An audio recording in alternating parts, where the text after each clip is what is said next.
Welcome to Season 2, Episode 13 of the Bulls REKAP Podcast. I'm Joe Colley of the Chicago Sun-Times. You can follow me at the Sun-Times. You could follow me on Twitter, X, whatever you want to call it, at JCowleyHoops.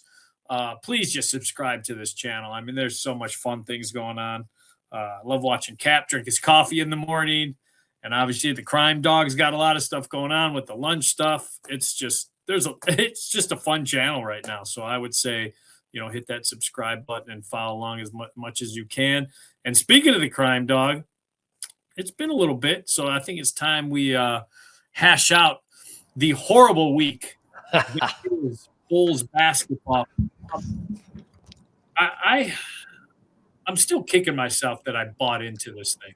Yeah, we did, and I'm trying to figure out. I know what went wrong, but I can't believe it's gone this far off the tracks where this team went from feel good to, hey, we all love each other, and me even comparing it to the 05 White Sox and spring stand behind that. The information has obviously changed, but I think these dudes really do like each other to where we are now, where I'm seeing a city that, are they the most hated team right now in the city? It feels like I don't want to change the question. Which would be worse if people just don't give a damn. That's worse. I'd say most irrelevant team. Most irrelevant team. I think it's right? Because the Hawks are still the Sox have something coming. I mean, they have something to be excited about. It doesn't mean you're going to see it, but getting that number one pick and getting the dude who everyone thinks is going to be a dude. And coming off the 41, like if we were coming off the 41 and 121, but they improved by 20 games to get the number one pick. So they're not irrelevant. Cubs are not irrelevant. Bears are hot. And the Hawks have a superstar in Bedard. The Bulls are irrelevant.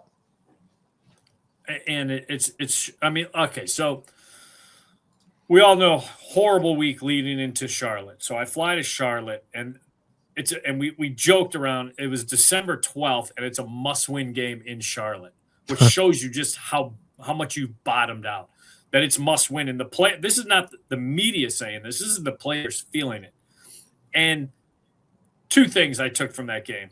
A, all my stroking of Con Knipple in the summer is 100% legit because this dude, seeing his numbers and watching him on TV is one thing. Watching this dude play and seeing the stuff he does off camera and the teammate he is on the bench, my God, is he a dude? I could see why there were some people with the Bulls that love this dude, did some fact checking on him, and knew unless they traded up, he was going to be gone by top 5. So, there are people putting him in, he could be late lottery. I was like, no. So seeing him and the way he operates, you talk about a kid that is just a professional freaking basketball player and putting up numbers for a guard that could be as good of a guard season as anybody since Luka. Maybe. Wow, that's saying so. That was one take. The second take was how hard it was just to win that game and beat Charlotte. And everyone said everything in the locker room after. I talked to Kobe White about the story I broke about the trade stuff. He was great talking about that. But they all talked about how this one win has to propel them. This one win, they have to build off of it. This one win, blah, blah, blah. And then the last part of this easy part of the schedule comes up, and what do? Fall on their face. Lose by 10 to the Pelicans. I don't know how ownership, how the front office can look at this and say, yeah, we're going to stick with competitive integrity, and we're going to stick with the idea of going with this group forward. It's broken. I don't know how it gets back on track. And guess what? That was the easiest part of the schedule. You got 2 with Cleveland, 2 with Atlanta, Milwaukee, who's struggling, but still, they got some dudes. If who knows when Giannis is going to come back? That's late December. You got Minnesota, you got Orlando, you got another Charlotte, Boston, 2 in Detroit, or 1 in Detroit, 1 in this was your 2-3 week window of just layups. And they blew it. And I don't even know what to say about this team right now. Yeah, and you've kind of written about it in the last few weeks. That's why I see there's no it's one thing to fall on your face, but when I don't think that there's no belief in the room anymore. I think that's what it feels like to me when I listen to the podcast every week you do it, and when I read what you're writing, that they're starting to look around and go, okay. I mean, what are there? 8 guys on an expiring deal, right? 8? Well, there's 6 for sure, and then obviously the 2 rookie contracts for Dalen Terry and Julian Phillips, which they have to make decisions on. But I mean, if you're going to start selling pieces, then you got to try gutting it all, and those guys have to. You can't half-ass it. There's no. You can you can't misstep this. I mean, Vooch has gone. I don't know what's up with Vooch. Like you look at his box score every night, and you're going, and there's been some effort. When I watch the Bulls game, when I look at what the definition of effort is, and then I run far away from it when I think about the Chicago Bulls of late. Like which is hard to believe because, I go back to that Portland game that they had no business winning after blowing that huge lead, but then they were in that fight or flight. They were in fight mode for that 5-0 start, and it was fun. And you did the podcast, and when you were like, I believe, I'm like, holy hell, then I believe too. I think now that we're removed from it for what it's been, 15 games since then, I was going to ask you, is it more surprising that they were 5-0, or are you more surprised that it's gone this bad this quick? I'm surprised it's gone this bad this quick because, yes, they had some injuries, but the whole damn association is dealing with injuries. Yep. But when you look, Josh Giddey has not missed many games. No. Vooch has not missed many games. I don't think Modest has missed any games. So, those should be your 3 key pieces. And the big chunk that Kobe White missed is when they were playing their best basketball. Then you get Kobe White back, and all of a sudden this thing goes. And I'm not blaming Kobe. No. I think, they lost some depth, Trey Jones, blah, blah, blah. Okay, was this thing that fragile that you needed every piece to be just perfect? If it was, then it's a crappy build in the first place. And what I do, I think it was a perfect storm of they jumped out of the gate. Teams weren't ready to run. Teams had intention to run. Your Miamis, Orlando's, teams that were really slow last year had the intent to run, but not yet, and they were still trying to, develop this new mentality and this new game plan. So I think there was that, but at the same time, the Bulls were playing really well, and there was an effort on defense. I am more surprised with how quickly the collapse has come, and even the third part of this thing is I don't think they know how they can get out of this now. That's the part where I'm talking about turning. They're looking around the room going, this is who we got, and it ain't going to be, we don't have enough. And I might be piling on here, but I think it's fair because I like Vooch, and you've talked about him a lot here on the pod. Look, you pull out his last 4 games. I'll just do points and rebounds. What's going on? 8-4, 9-6, 13-3, 12-8 with field goal percentages. I mean, 31-3, 30.8, 42. What do you see there? Because I don't. Right. They don't go. No, that's a fair question. But in talking to him, and a lot of it is just off the record BS. Julia Poe did a really good story on him, and he's hinted about this before off the record. After the trade deadline last year, if you look, he had like 3 or 4 games where he was just like moping, and I think he was just despondent that they didn't move him. But then it kind of clicked where he said, okay, they're going to move me this summer. They're not going to want a lame duck center. So let me turn this around. That during that 15-5 run to end the season, he was great.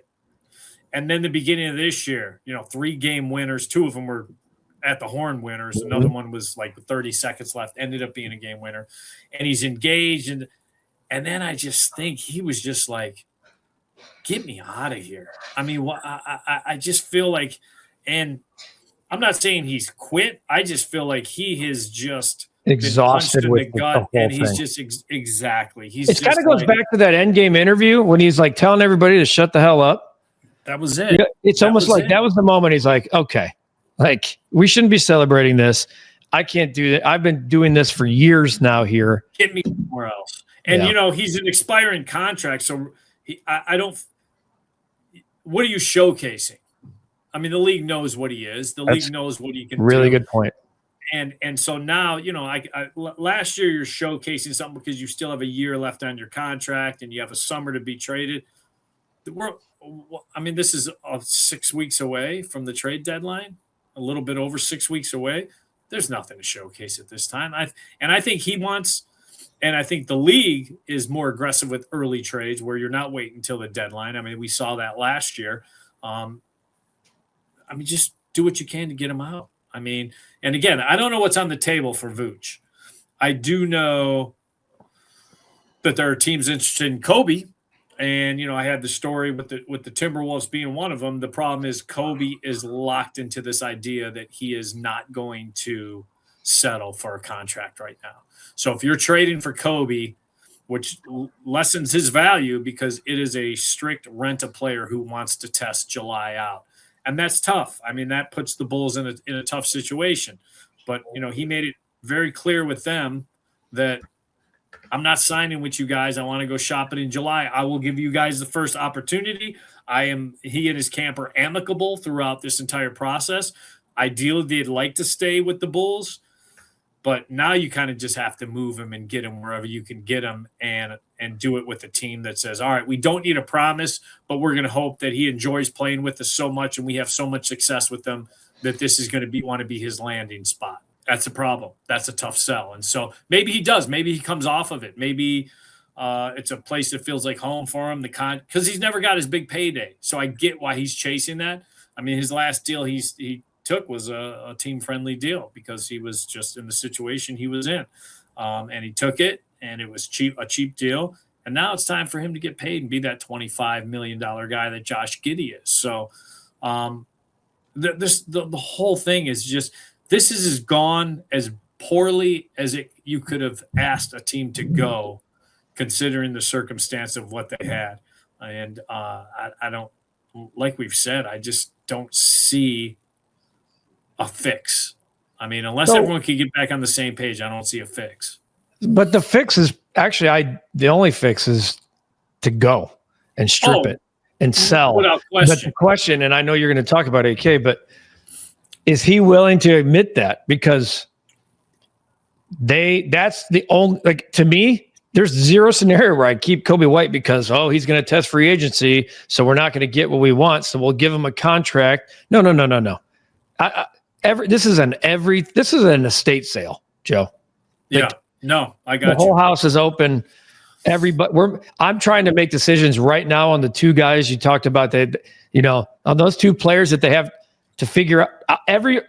Those decisions are being made right now. You either like them or you don't. You're offering them a contract or you're not, and they're part of deals to be made. And that's it. Everything must go. You got Giddey, you got Billy, and you got Modest. And that's it. Yeah. I would, and Trey Jones, his contract is now tradable because we're after December 15th or 16th because he was an early signing in free agency. So that's movable now.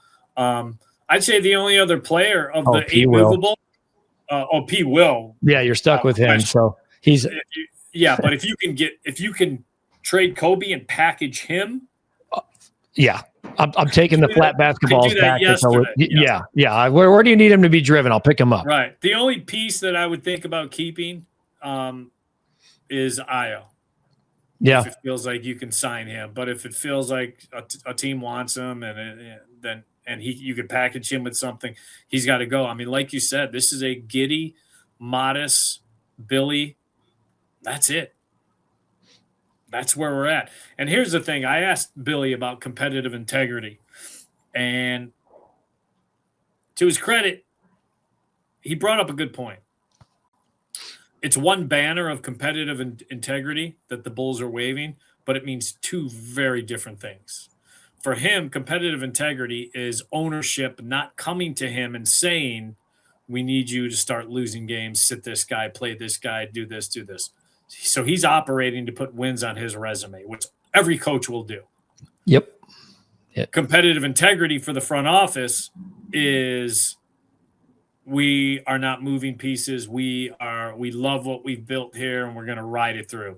That's where I have a big problem with the idea of competitive integrity. When Billy's operating with competitive integrity, I have no problem with that. Players and coaches aren't tanky.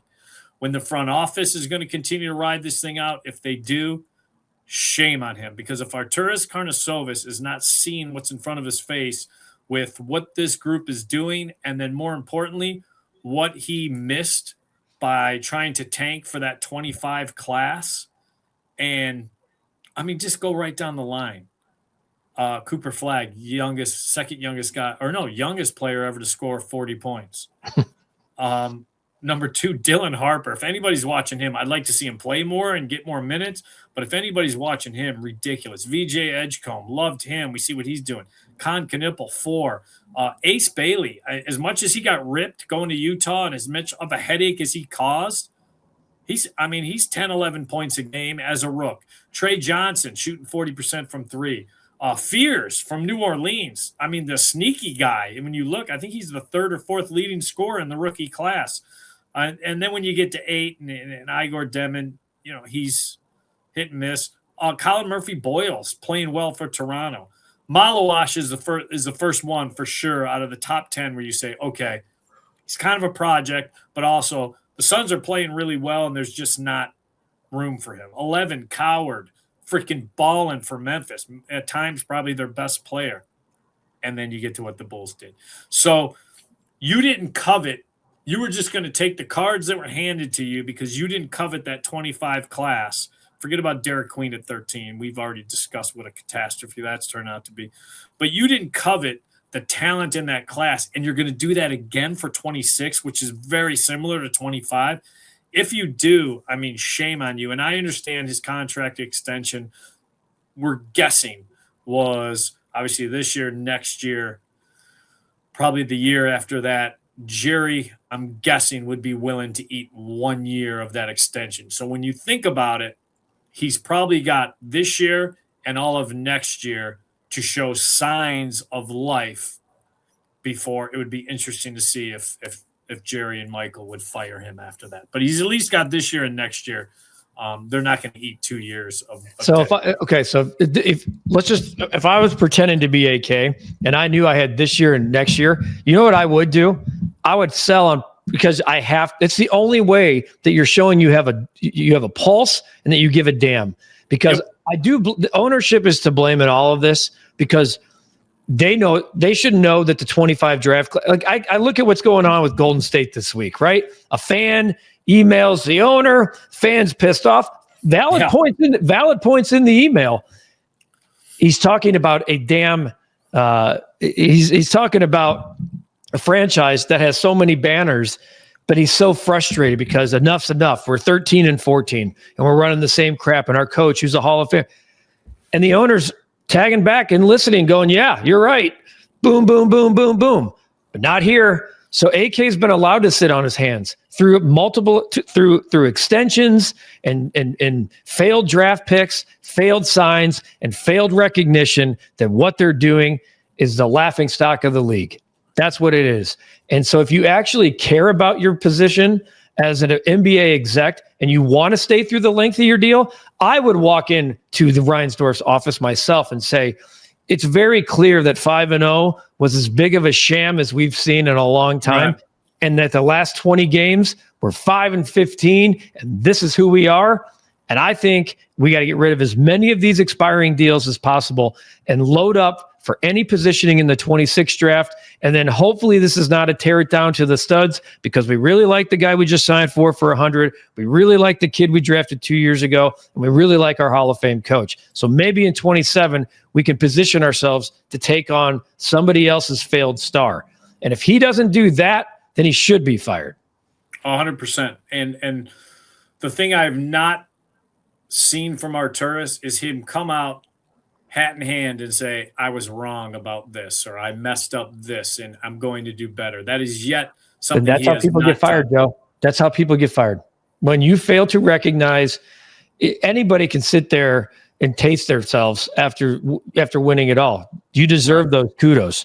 But when you can't do it on the back end, and when you don't have the banners to prove it, and you can't say, when you're looking down the line, looking for everybody else to be accountable, but you fail to look in the mirror, fireable offense. 100%. 100%. We brought up some names. Here's an interesting thing. Is there anybody you would keep besides the guys we mentioned? No. I mean, that's it. I'd probably. I don't even know if Io would be in my. If the right package comes along for Io.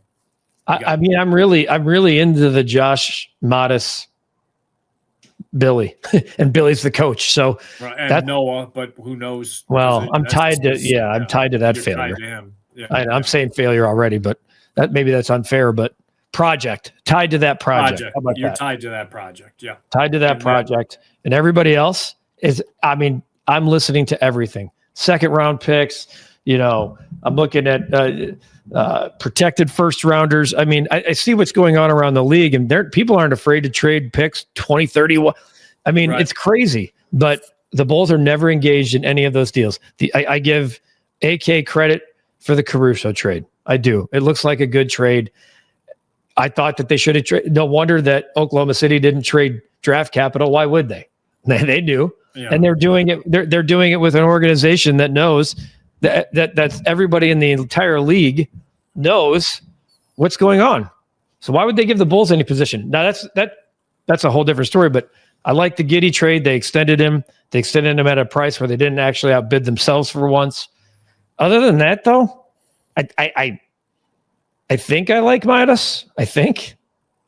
But the problem with players that you like, and I know you really like Midas because I'm going to get into this on Kali Island, but this is not. I expected a little bit more.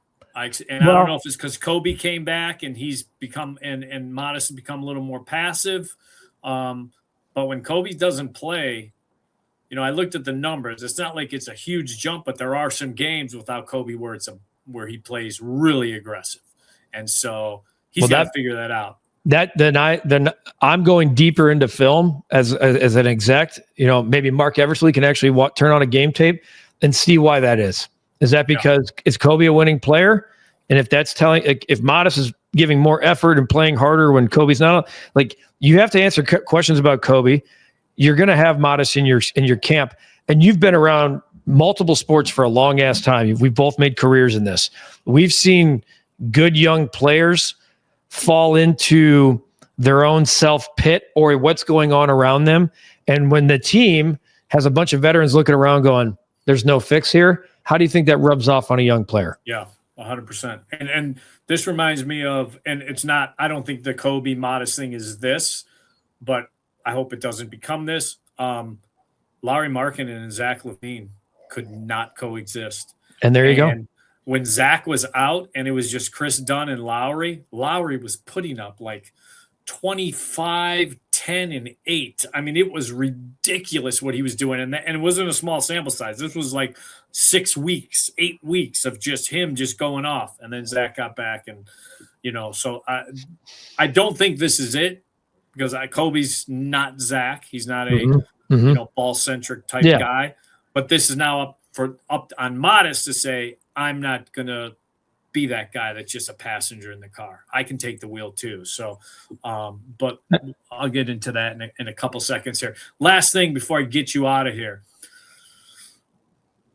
Do you think Arturas admits that running this thing back as is was wrong, or do you think he is going to be passive and let this thing go through? If you had to guess.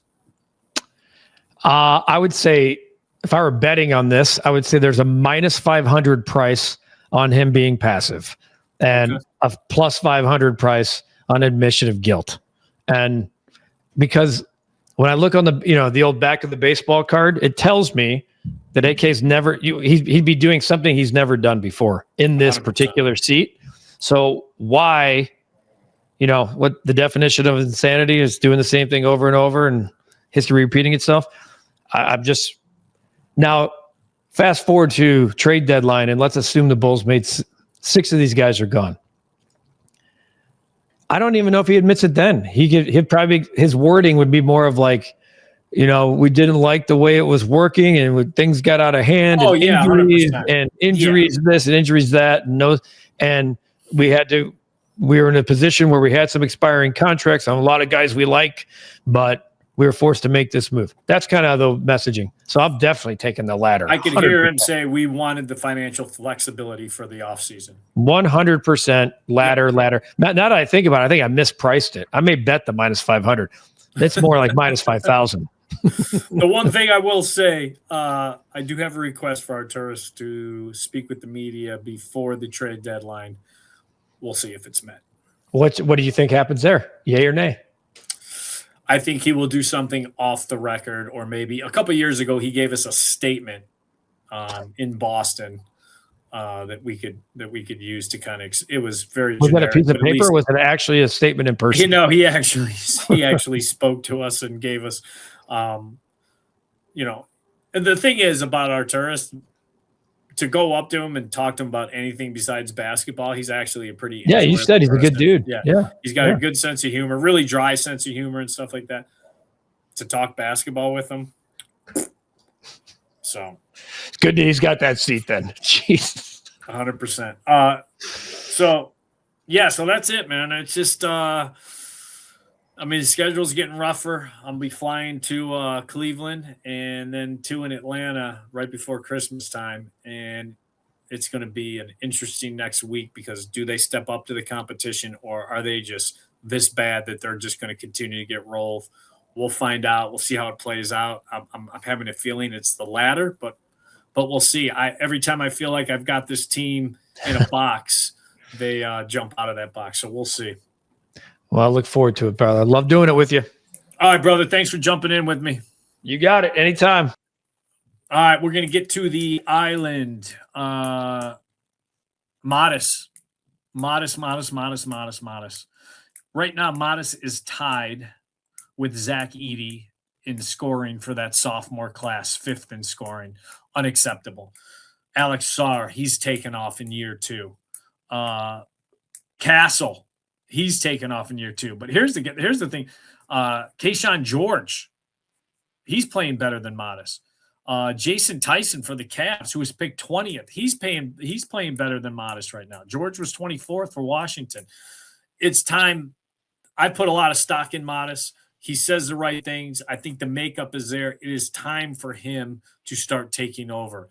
I don't want to just see flashes anymore. I want to see sustained consistency. It's funny, and not to pile on Kendall Gill, because Kendall and I had this talk face-to-face. He tried telling me last year the Bulls already have Cooper Flagg. They don't need to go for him, and his name is Modest. They don't. He is not Cooper Flagg. Cooper Flagg is one of one. But the nice thing is Modest has time to become one of one for Modest. Let's please see him start doing that. It's not concerning yet, but it is disappointing. I will say that. It's time to take the step. It's time not to be a passenger. Please start taking over a little bit more and not be passive. So it's in there. Got to see it. All right, list. This is going to be interesting because it's debatable. My opinion of the top 5 worst AK moves. Number 5, because it is so long ago, but it is one I harped on probably longer than any one of them, the max contract for Zach LaVine back in 22. 5 years, $215 million. It is the contract that everyone hates that has it. Now Sacramento's trying to trade him and give it away, and he still has, I believe, this year and next year left on the deal. It's going to be up to $50 million. They are not winning with him. Bad. Number 4, worst deal. Love Vooch. I always am glad that they acquired Vooch. They should have let Vooch go in 23. They should not have extended him, thinking they can run this thing back and Lonzo would become healthy. Not Vooch's fault, but they should not have extended Vooch. Vooch should have been let go and right now playing for a playoff team, maybe coming off the bench for a playoff team, but trying to put something significant in his career instead of this. Number 3, and it's debatable. We're not going to get into the drafting of P. Will. When you looked at his body, we're like, wow, should have been Halliburton 100%. But drafts blow up in your face. But then you extended him.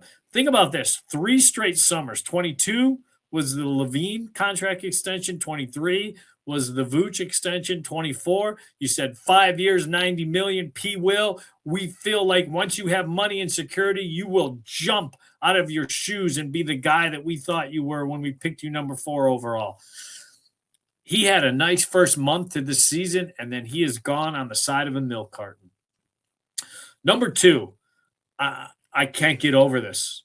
Noah Sengay, you drafted a project.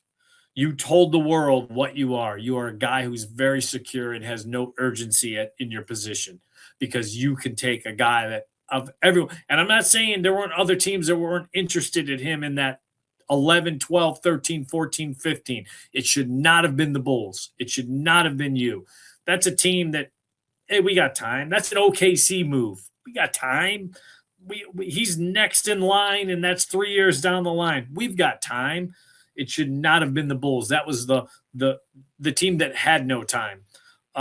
Terrible. When you look at what this first round of players is doing from 25 draft class, terrible. The number 1 biggest mistake kind of goes hand in hand. You not understanding Arturas Karnisovas. Washington understood it. Charlotte is understanding it. Philadelphia understood it. They're like, Embiid, let's just shut him down. Maxey, shut him down. They were hurt. Maybe if it was a playoff push, 1 or 2 of them could have played. Maybe they couldn't. But teams understood what this 25 class was. And your Utahs, your Washingtons, your Charlottes, maybe even Dallas understand what this 26 draft class was. The fact that you may very well go back-to-back seasons, 25 and 26, with historic classes and historic players coming out of it. They're not there yet. I'm just projecting. And you decide competitive integrity and being able to sleep at your pillow is more important than adding talent from this 25 and 26 draft class as high as you can get, as many lottery tickets as you can have in the draw. However you want to phrase it, shame on you. You've already missed one, the 25 class. Do not let it happen with 26. And if you do,